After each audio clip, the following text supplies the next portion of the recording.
Finally, we can cook inside the van using our induction cooker. Oh my! Ang bilis. Oh no!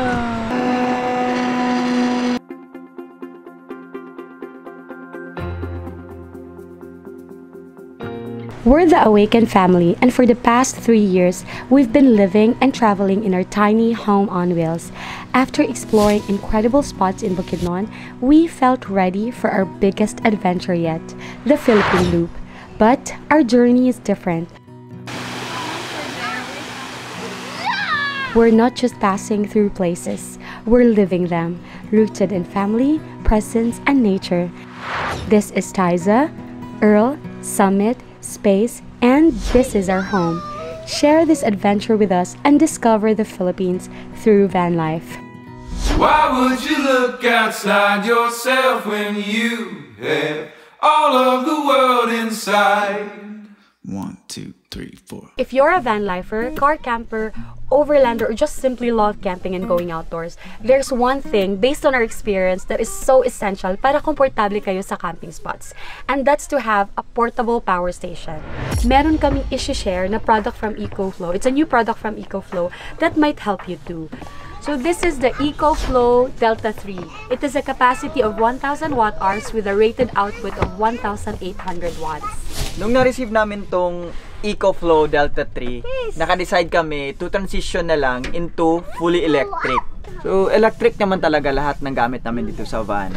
Except if magluluto kami, which are using LPG. So, we've decided na mag-electric na lahat kahit magluto kasi it's much more safer and it saves more space. Since we've decided na mag-transition into fully electric, ginawa na namin to ng permanent space. So, dito siya papasok. Before kasi, ito yung gamit namin. And yung hassle dito is always namin siyang tina-transfer dyan, tapos dito. So that's why we decided na talagang i-built in na siya dito. So para fix na and wala na tayong gagalawin. Gumawa ako ng extension cord going from there, going here, para mas easier na siya. Like if we're going to use the aircon, if meron kaming fan, or even magluto, pwede na tayong magluto dito. So hindi lang Delta 3 yung inad namin dito sa van. We actually have also the Delta 2 Max Smart Extra battery. So ang kagandahan dito, this is 2,000 watt-hours. So this one plus this one is nasa 3,000 watt-hours na. And all in all, kasama yung River 3 Max Plus namin, we are close to 4,000 watt-hours. Linawan din namin siya ng permanent space dito sa van. Nasa likod siya nito.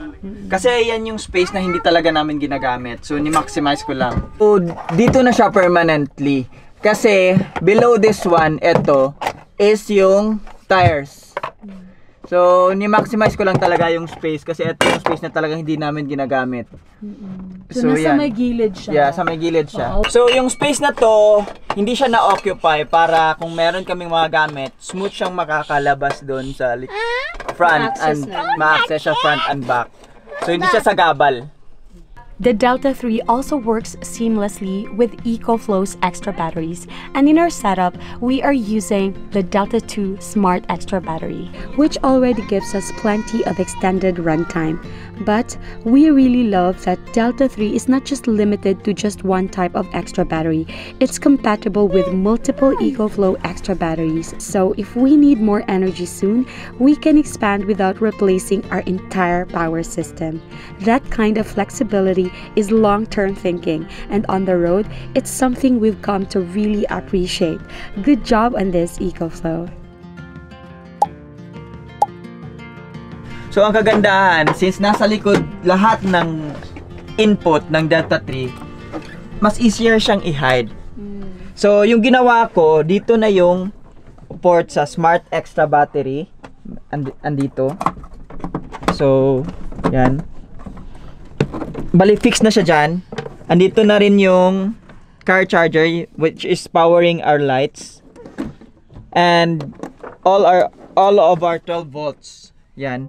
Tapos, ito yung sa charger. Alternator charger natin.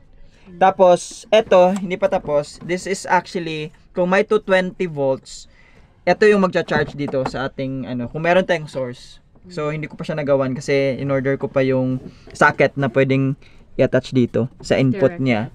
Since yung capacity ng power station natin is aabot na ng around 3,000 watt-hours, pwede na tayong gumamit ng portable AC. So before kasi, nung ito po yung gamit namin, yung River 3 Max Plus, fan mode lang yung kaya niyang patakbuhin. But now, since we're using the Delta 3, kaya niyang mag-output ng 1,800 watts. So kaya niya nang patakbuhin yung AC natin. Yung ideal naman talaga is to use our AC using the shore power. But at least now, we know that the power station, the Delta 3, can now power our AC. Kasi may mga situations na like overnight lang or along the road lang kami. And sobrang init. And sobrang init. So at least now, we can power our AC and use our AC using the Delta 3. For van life, what matters most is time, and with EcoFlow Delta 3, we get more of it back. Instead of waiting hours for power, it recharges from 0 to 100% in just 56 minutes.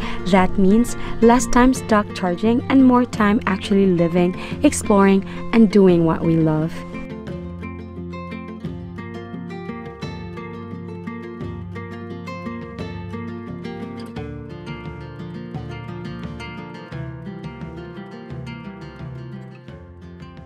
Nung na-receive namin yung Delta 3, hindi namin akalain na ganito pala siya kaliit. So, pakita natin. It's just around 7.5 inches. Yung length niya, it's around 16. Tapos, yung height is 11 inches. Most output ng Delta 3 is nasa harap. So, yung USB at saka yung AC. Ang nasa likod lang is yung yung DC niya na cigarette lighter, yung nasa likod na output. And nandito yung mga input niya, which is the extra battery. Ito yung sa solar, which can input up to 500 watts. Tapos 220 volts na input. Isa rin sa kagandahan dito is dalawa yung USB-C niya. Ports niya. And both can output 100 watts. Akalain mo yun. So kahit dalawang MacBook Pro, pwede dito. Yung EcoFlow Delta 3 pala is nasa 12.5 kilos. And yung kagandahan, kasi dalawa yung handle niya. So, pwede if kang ever, magdamdam. No, kasi minsan if ever nabibigitan ka ng dalhin to, pwede mong dalawa na lang, ganyan. Di ba? Since it's very portable, pwede natin siyang ilagay sa taas ng van and dun tayo maglagay ng solar panel. Or kahit dito sa labas. Yan. Let's try. Say hello to the mud. Maputik ngayon kasi umuulan. Perfect combination din pala to sa aming solar panel na 220 watts. The EcoFlow solar panels are IP68 waterproof, and it can capture more solar with an adjustable angle. With TOPCon solar technology, EcoFlow has set a new standard for conversion efficiency, achieving 25%. This enables faster charging in a more compact form.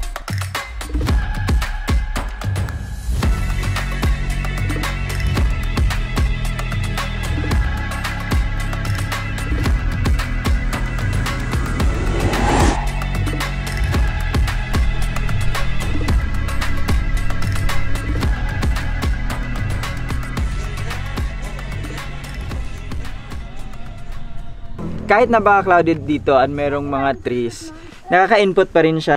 But itong solar panel na to, na-try na namin dun sa Katihan, 'di ba? Umabot talaga siya ng 220 watts, which is the rated output ng solar panel.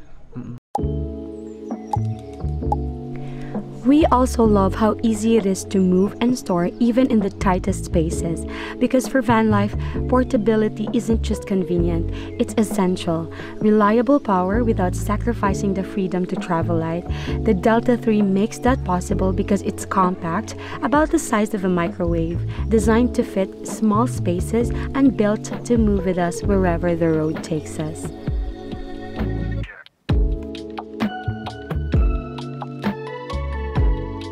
So right now, magluluto tayo ng sikwate using the Delta 3. So para malaman natin gaano ka-efficient yung Delta 3. Right now, it's 99%. So, check natin kung ilan yung mauubos yung percent kung magluluto tayo ng sikwate.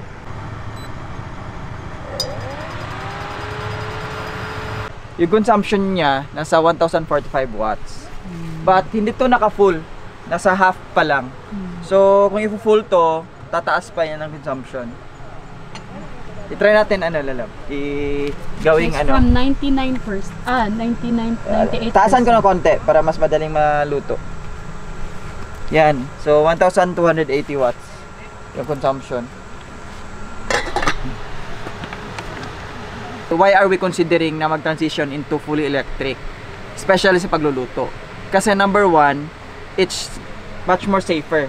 Kasi yung LPG, delikado siya pag delikado siya pag ma-inhale mo yung gas. Always nating chine-check, right, 'di ba?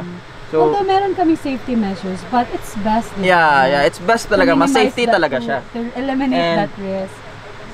Isa sa downside niya, mabigat. So, yung lutuan pa lang, tapos yung tank, mabigat siya.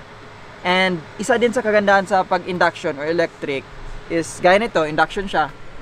Sa instances na medyo mahangin, walang problema. Kahit super hangin pa yan, maluluto yung yung... And also, we can cook inside the van. Yeah, oo. Kahit more than 1,000 watts siya, pero within 2 minutes, kaya niyang ipaboil yung water.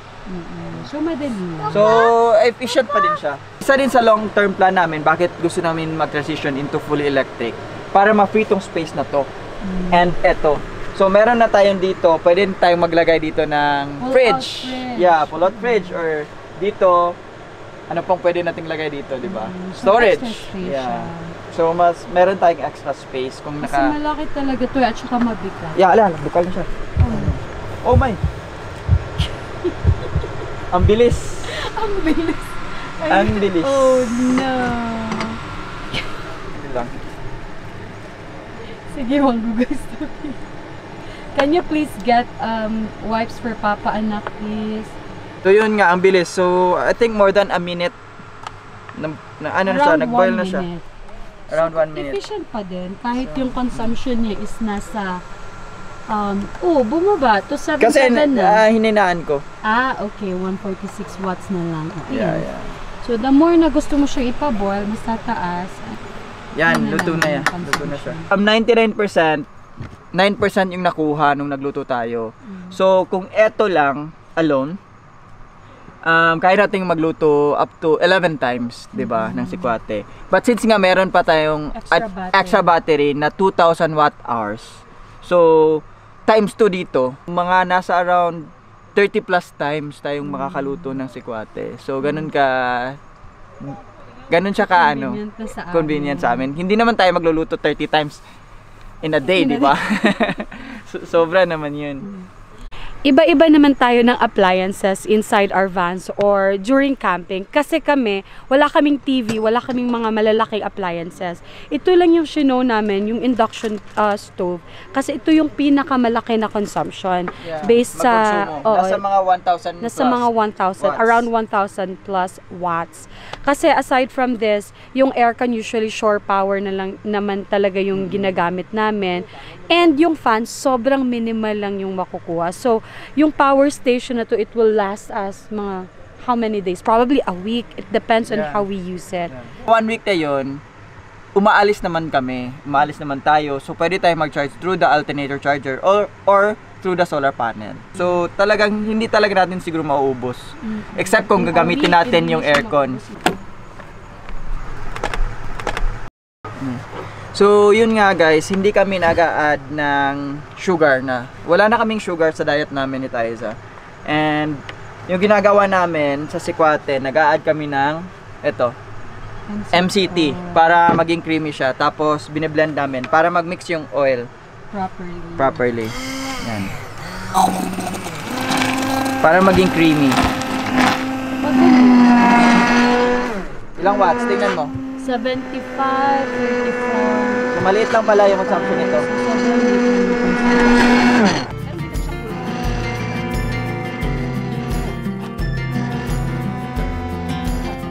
So, ayan. Pwede mo siyang ma-adjust. Nasa 67. Wow! 100% pure Sikwati! Ayan, pag ano siya, pag shinake siya tsaka may oil, ito yung consistency niya. Nagiging Diba creamy yung- siya. oh, nagiging creamy Let's mix it kay. Diba yung consistency? Yeah, ganyan. Parang naging creamy siya. Although we mainly highlight EcoFlow for outdoor use, it is also great for everyday home use. In the Philippines, blackouts and power interruptions happen often. That's where the Delta 3's professional-grade UPS solution makes all the difference. When the power suddenly goes out, it automatically switches from wall power to battery in less than 10 milliseconds. It is fast enough to prevent dropped calls, lost work, or system crashes. Wow! The pair of Sikwati!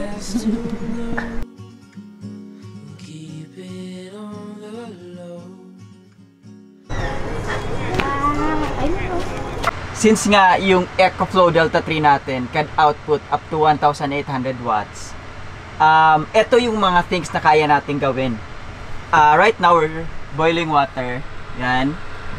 And yung aircon natin, naka-plug siya dito sa ating Delta 3. Ito siya. Nagcha-charge tayo ng drone and nagcha-charge ng laptop. Tapos we're also using the Starlink here. And the fan. And the fan. Yung output niya, nasa around 1,400 watts. So, meron pa tayong spare. Pwede pa tayong mag-plug ng additional like a rice cooker, ganun. So, ganun siya kalakas. You can do a lot of things At the same time. Dahil kaya niya nang mag-boil ng water, gumamit ng induction, naka-decide talaga kami na to transition na into fully electric. Ngayon kasi hindi pa naka-max yung induction cooker natin. So, try nating i-max kung kakakayanin pa rin. Yan. So, naka-max na to. Full power na yan. Nasa 2,035 watts yung output niya. Hindi pa lang siya nag-cut off kasi it's meron siyang X-Boost technology na kayang around 2,500. So, can you see it's boiling na. See, it's boiling na. At kahit ang rated output niya is 1,800 watts lang, ngayon, you can see that it's outputting 2,000 watts. So, grabe. Nag-exceed siya dun sa rated output.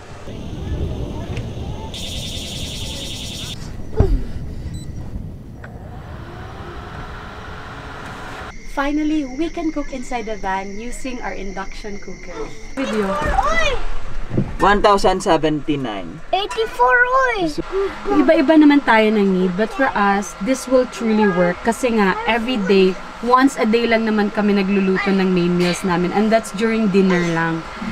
But, ilang beses kaming nagluluto ng tsokolate. So, probably 2 to 3 times a day. Under the shadow of a maple tree, Chipmunk peeks out. See you in the morning! See you in the morning!